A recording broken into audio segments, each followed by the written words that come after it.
GFM's TV.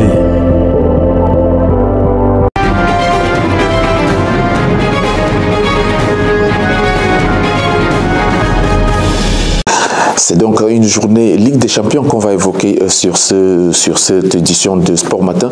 On va aller du côté de l'Europe pour parler des huitièmes de finale retour de la Ligue des Champions qui ont débuté hier et qui vont donc continuer ce jour. Et puis on ira du côté de l'Afrique avec la CAF qui va donc, n'est-ce pas, faire jouer la quatrième journée de la Ligue des Champions de la CAF. Les matchs se sont joués hier, d'autres vont avoir lieu aujourd'hui. Et puis on parlera, n'est-ce pas, d'autres sujets liés au sport. Vous êtes sur GFM TV, c'est Sport Matin.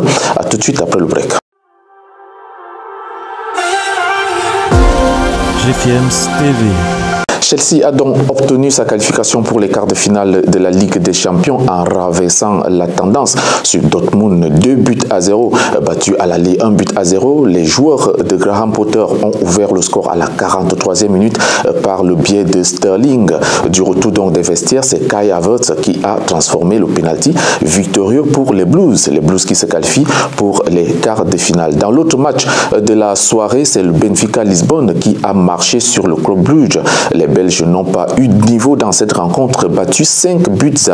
Déjà vainqueur à l'aller 2-0, la qualification des Portugais s'est confirmée avec un doublé de Gonzalo Ramos, des buts de Joao Mario sur penalty, puis David Neres à la 77e minute et Rafa Silva a aussi, n'est-ce pas, participé à la fête. Au total, 7-1 dans les deux rencontres pour Benfica de Lisbonne qui se qualifie tranquillement. Ce mercredi, on va vivre deux autres matchs avec le déplacement du Paris Saint-Germain du côté de Munich pour affronter le Bayern. Vainqueur à l'aller 1-0. Les Bavarois bénéficient du retour de Sadio Mané qui sera donc aligné ce soir. Du côté du Paris Saint-Germain, Neymar est blessé et forfait pour tout le reste de la saison.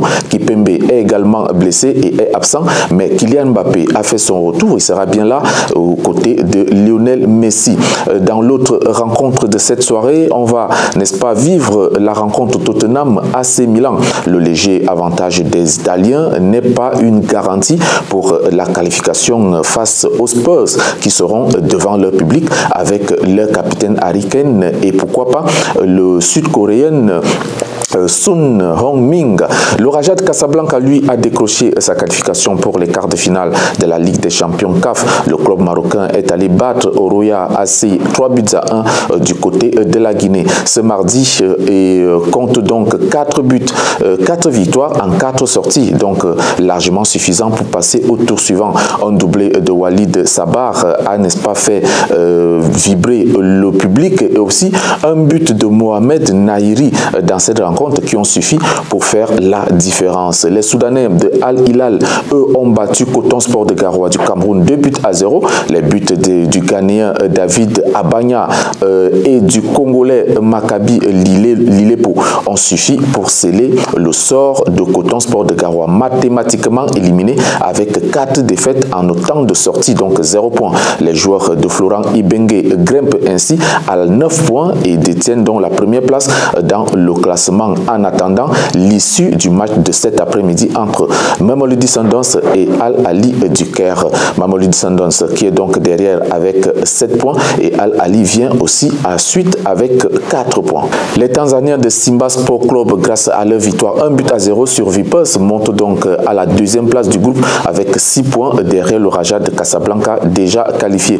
On va ainsi évoquer la situation dans le groupe D où les Algériens de CR Belouizdad ont battu les Soudanais de Al-Merrek 1-0, une victoire qui les propulse donc à la deuxième place avec 6 points derrière l'Espérance de Tunis qui a été battue en Égypte par le Zamalek 3-1.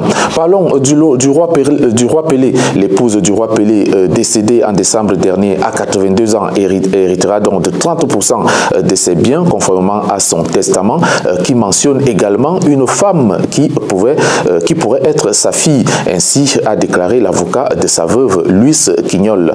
Le triple champion du monde brésilien a spécifié dans sa donation que sa troisième et dernière épouse, Marcia Cibele Aoki, devrait donc conserver 30% de ses biens, parmi lesquels la maison où il vivait à Guarujá, du côté de Sao Paulo, et aussi une station balnéaire de Sao Paulo. La fille dont le nom se ressort est non reconnue par le roi Pelé, mais aurait droit à une partie des 70% restants de la succession réservée aux 7 autres enfants de la légende brésilienne. Elle subira donc un test ADN effectué sur un de ses enfants, car l'état de santé du roi Pelé ne lui permettait pas de faire un test d'ADN, parce qu'il a su que cette fille existait quand il était déjà malade, et une procédure judiciaire a été, n'est-ce pas, mise en place par la fille en question, et le roi Pelé est mort bien après. Le roi Pelé a donc été marié